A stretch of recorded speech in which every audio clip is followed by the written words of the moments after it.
Oke semuanya, Assalamualaikum warahmatullahi wabarakatuh. Selamat malam ya, karena video ini saya buat di malam hari gitu. Semoga kabarnya teman-teman semua baik-baik aja tentunya.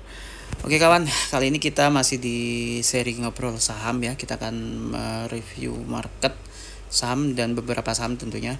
Kali ini masih tentang sentimen yang ada di global market ya, termasuk dalam hal ini Indonesia gitu. Tapi sekali lagi disclaimer on buat teman-teman semua, konten ini saya buat hanya sebagai share info dan sharing ini aja sih, pemikiran aja gitu, bagaimana view IHSG ke depannya kayak gitu guys. Oke, kali ini saya akan bahas tentang ini ya, isu dari, bukan isu lagi sih sebenarnya sih, tapi ada perkembangan dari perang dagang ya, atau perang tarif yang yang terjadi antara United States and China Republic gitu. Jadi ada perkembangan terkini setelah pekan kemarin ya, sempat Trump itu menuduh bahwasannya si presiden si ini atau China ini melakukan kecurangan gitu. Nah, ternyata dalam beberapa hari terakhir mereka membuka dialog gitu guys, dan sempat saya baca beberapa berita itu bahwasanya terjadi ini ya, kontak langsung antara Presiden Donald Trump dengan Presiden Xi gitu ya. Mereka sempat bahas lah, kurang lebihnya kayak gitulah. Nah ini saya dapatkan berita itu dari beberapa media. Kalau teman-teman nanti bisa cek aja di Google gitu. Dia di sini yang pertama ya seperti ini tadi, bicara lewat telepon ini saya sadur dari metronews.com ya, juga dari cnbcindonesia.com juga di sini. Jadi ada komunikasi yang cukup intens meskipun ini masih ngambang gitu. Maksudnya masih ngambang, kenapa saya bilang masih ngambang? Karena ini kan hanya komunikasi by phone aja, belum terjadi kesepakatan terbaru gitu. Kalau yang kemarin kan sempat kesepakatannya itu ada semacam gencatan senjata ya gitu, gimana tarifnya mulai dari yang 140% jadi 30%, yang 125 jadi sekian persen, 10% ya kan, kurang lebih kayak gitu. Nah ini yang yang kalau boleh saya bilang ini masih tanda kutip ini masih ngambang gitu. Tapi apapun itu setidaknya akan direspon oleh market cukup baik ya, harusnya sih gitu. Pada prinsipnya Trump itu menuduh ada kecurangan yang diterapkan oleh China gitu di nikelnya, kalau nggak salah itu saya coba sempat sepintas itu mereka ada penerapan kecurangan gitu, dan ini yang digugat oleh Trump kemarin, dan akhirnya China akhirnya mau membuka dialog ya. Dan di sini sempat saya baca dari beberapa berita itu bahwasanya dalam masa ketegangan perang dagang ini gitu, krisis perang dagang ini ya, bukan krisis keuangan ya, tapi krisis perang dagang ini, China dalam hal ini siap untuk membuka ruang dialog yang lebih banyak, lebih luas lagi gitu. Artinya akan banyak kesepakatan yang akan terjadi. Nah ini yang menarik gitu bagi kita sebagai pelaku pasar tentunya. Ya seperti saya bilang, di setiap media atau di forum-forum itu pasti market kita saat ini selama Presiden Donald Trump itu pasti mereka cenderung volatile gitu guys, terutama di awal-awal kepemimpinan dari Donald Trump ya. Paling tidak ya 3-6 bulan pertama dia memimpin itu pressure-nya sangat-sangat kuat sekali gitu di market, dan itu bisa berimbas ke perekonomian secara global gitu ya kan. Dan akhirnya kita tahu bahwasanya ini mungkin di lain konten nanti ya saya akan coba bahas itu, Donald Trump sempat mau mengganti gubernur The Fed ya gitu, karena dia beranggapan ini harusnya suku bunga itu bisa turun tuh gitu, tapi kan Mr. Powell dalam hal ini masih meyakini bahwasannya suku bunga US belum waktunya turun gitu, belum saatnya untuk turun. Tapi si Donald Trump ini memaksa berasumsi, punya pandangan bahwasanya ya suku bunga Amerika itu harusnya turun gitu ya kan. Dan kita tahu juga Indonesia juga sempat memangkas suku bunga juga kan gitu. Nah itu akan menjadi isu di tanggal 19 Juni nanti, di bulan ini mungkin ya, mengenai keputusan The Fed ini nantinya gitu. Ini yang juga diperhatikan oleh para pelaku pasar tentunya gitu, karena memang ada kekhawatiran kalau perang dagang ini nggak segera diselesaikan atau berkepanjangan dan tidak ada sebuah kebijakan dalam bidang keuangan atau finansial ataupun moneter itu yang benar-benar bisa adjust dengan kebijakan ini, nanti dikhawatirkan akan terjadi krisis. Dan kalau di era globalisasi saat ini tentunya krisisnya pasti sistemik dong kan gitu. Nah ini yang dikhawatirkan gitu, tapi kita lihat aja lah nanti. Ini kita akan lebih fokus lagi bagaimana perkembangan IHSG nanti ke depannya. Oke, itu tadi isu-isunya.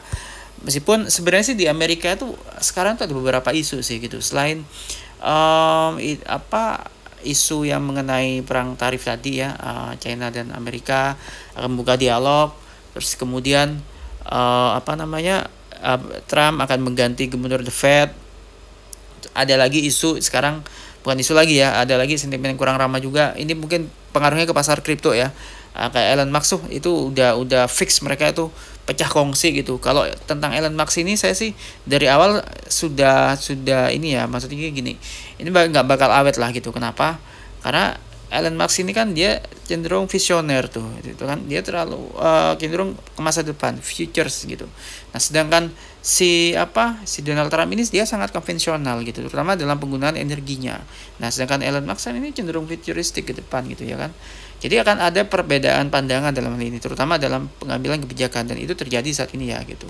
Meskipun sebenarnya sih saya nggak tahu apakah ini memang benar-benar terjadi ketegangan yang akhirnya mereka memang harus pecah kongsi gitu, sampai dikabarkan bahwasanya Elon Musk itu akan buat partai gitu kabarnya sih gitu. Ya kan, atau ini hanya sekedar gimmick aja gitu, karena kita tahu ya Trump itu seorang bisnismen, Elon Musk juga seorang bisnismen gitu. Jadi mereka bukan orang murni seorang politisi, enggak, tapi benar-benar seorang bisnismen. Dan kita tahu lah bisnismen yang dikejar itu bukan ideologinya atau lebih bukan idealismenya ya, prinsip idealismenya bukan, tapi mereka itu sangat pragmatis gitu guys gitu. Jadi ya apapun itu kita nikmati aja lah isunya, yang penting acuannya kalau di saham kan ada fundamental dan juga teknikal. Ya udah, kalau di kripto fokus ke teknikalnya, juga bisa juga perhatikan sentimen-sentimen yang ada. Anyway, tetap fokus pada fundamental, terutama koin kripto yang akan kita miliki atau kita koleksi itu, disclaimer on ya, itu fungsinya buat apa gitu, maksudnya ini arahnya kemana sih koin ini, untuk apa segala macamnya. Oke, itu aja intermezzonya untuk yang di kripto. Saya akan fokus lagi ke ISG saat ini guys. Oke, nah kalau kita perhatikan sih gitu, saya sempat di wawancara oleh beberapa media bahwasannya kemana sih ISG itu gitu, dan apakah ISG ini masih bisa bullish. Saya bilang ISG masih bisa bullish gitu, hanya saja kita harus ada koreksi wajar tuh gitu. Kenapa saya bilang harus ada koreksi wajar gitu? Karena supaya patternnya tuh nanti akan terbentuk gitu, bukan semata-mata kalau kita pakai wave A, B, C gitu, enggak, tapi benar-benar patternnya terbentuk, pola candle itu terbentuk gitu arahnya ya kan. Harapan saya sih sebenarnya kemarin sih kalau nggak double bottom ya, kalau terjadi koreksi ya nggak berharap juga, paling nggak kan cup and handle tuh kawan gitu. Dan ini kan terjadi koreksi, tapi koreksinya kan ini bisa dibilang cukup pendek ya gitu, hanya ya ISG hanya 2 hari lah dia anjloknya di awal pekan kemarin. Nah, dan sekarang ini ada candle yang kalau saya bilang ini short bullish ya, ini short bullish candle di sini. Ini seperti baby doji atau lebih kepada spanning top ya kan, tapi kayaknya ini lebih ke ini sih, kalau saya sih ini short bullish ini ya, bullish candle gitu. Jadi ada peluang jangka pendek mungkin nantinya ISG akan menutup ini ya, gapnya di kisaran ini di sini di 7.200-an mungkin, atau bahkan akan uji resisten di 7.240 nantinya. Kalau semisal 7.240-nya itu gagal ditembus nih gitu, maka ya seperti biasa ISG akan koreksi lagi gitu ya kan. Nah, kalau misalnya nanti gagal tembus nih besok nih gitu, Selasa Rabu gagal tembus nih 7.240 ya, dia akan berbalik arah ke sini kan. Dan ini titik krusialnya nih di level 6.900 sampai 7.000 itu krusialnya gitu. Karena apa? Karena ini akan membentuk pola minor atau kita sebut dengan double top gitu, bukan double bottom ya, tapi double top. Nah, kalau udah double top confirm, maka otomatis peluang support itu bisa tertembus. Kalau misalnya tembus support, berarti ya tinggal dicari kita nanti bisa dia berada di area 6.600-an lagi gitu. Tapi itu kan kalau boleh saya bilang kan itu semacam krisis ya gitu, mini krisis. Tapi saya pikir sih seenggaknya ya ISG kuat lah di 69-an dulu lah paling enggak supaya nanti pattern yang terbentuk itu bukan double ini ya, bukan double bottom ya. Kalau double bottom kan ISG harus melorot dulu nih ke 6.000-an lagi. Kayaknya kita terlalu khawatir lah kalau misalnya sampai terjadi gitu. Memang nggak ada yang nggak mungkin di market ya kawan, nggak ada yang nggak mungkin, tapi sekali lagi kita nggak terlalu expect. Harapan saya sih supaya nanti market itu bisa bullish juga, tren bullishnya tetap terjaga meskipun ada koreksi, tapi koreksinya wajar aja, jangan terlalu dalam juga kan, kasihan juga nih para trader. Kalau investor mah gampang-gampang aja gitu. Nah, ketika nanti terjadi bullish ya, misalnya bullish, tentu kita juga perhatikan yang namanya sekali lagi penguatan atau kurs mata uang kita. Kalau kurs mata uang kita menguat, kita bisa perhatikan saham-saham kayak di banking atau finance ya, financial banking, dan juga bisa juga properti infrastruktur gitu. Contohnya kayak PTBP, ADI. Nah itu. Nah kalau memang terjadi di sini momentumnya adalah summer is coming nih gitu, artinya akan ada rotasi sektor nih gitu kawan. Nah rotasi sektornya itu apa? Biasanya kalau udah masuk ke sini sampai akhir tahun nanti itu cenderung retail consumers, and terus juga energi juga di situ. Dan mungkin kalau nanti rupiah kurs mata uang kita menguat, kita bisa memfokuskan ke sektor saham yang defensif ya, banking yang defensif tentunya. Mungkin kita bisa big cap juga gitu. Ini konglomerasi gimana? Saham-saham konglomerasi cukup menarik, terutama yang mau IPO atau yang mau stock split itu bisa diperhatikan, cermati. Contoh kayak grupnya Prayogo Pangestu misalnya. Nah itu bisa diperhatikan juga. Tapi sekali lagi teman-teman harus cek juga teknikalnya dan bagaimana fundamentalnya gitu. Oke, saya ambil contoh ini disclaimer on ya kawan. Yang menarik yang bisa dicermati, misalnya di sini ada BBNI di sini kawan. Ini bullishnya cukup oke ya. Ini bukan white Marubozu tapi green Marubozu ya. Ini saya pakai harian guys gitu ya.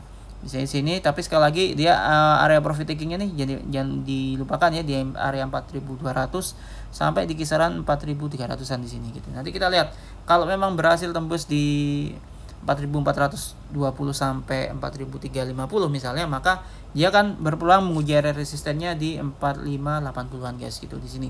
Kalau berhasil break 4580 4600 ya udah dia lanjut, berarti dia akan menjadi strong bullish ya di sini.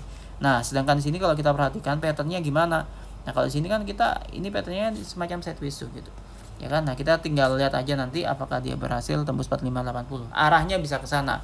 Ya, arahnya bisa ke sana. Tapi sekali lagi disclaimer on, itu untuk saham BBNI. Jadi itu satu saham aja yang ingin saya ulas. Besok saya akan coba ngulas lebih fokus lagi ke satu saham tertentu. Tapi jangan lupa berikan like, share, subscribe-nya juga. Nyalakan loncengnya. Dan kalau ada pertanyaan silakan tinggalkan di kolom komentar. Kalau yang mau ngasih super gift thanks, terima kasih juga tentunya, sangat-sangat berterima kasih. Itu sebagai pemantik buat saya untuk terus buat video konten lagi gitu. Oke, untuk sementara itu aja teman-teman, mudah-mudahan bermanfaat. Sekali lagi tetap harus pantau yang namanya fundamental dan teknikalnya, oke? Dan pastikan ada brokernya supaya nanti Anda terbantu, atau paling nggak ada risetnya lah gitu. Oke, seperti itu dari saya. Thank you sekali lagi. Kita ketemu lagi di konten video berikutnya. Oke, saya mohon izin. Assalamualaikum.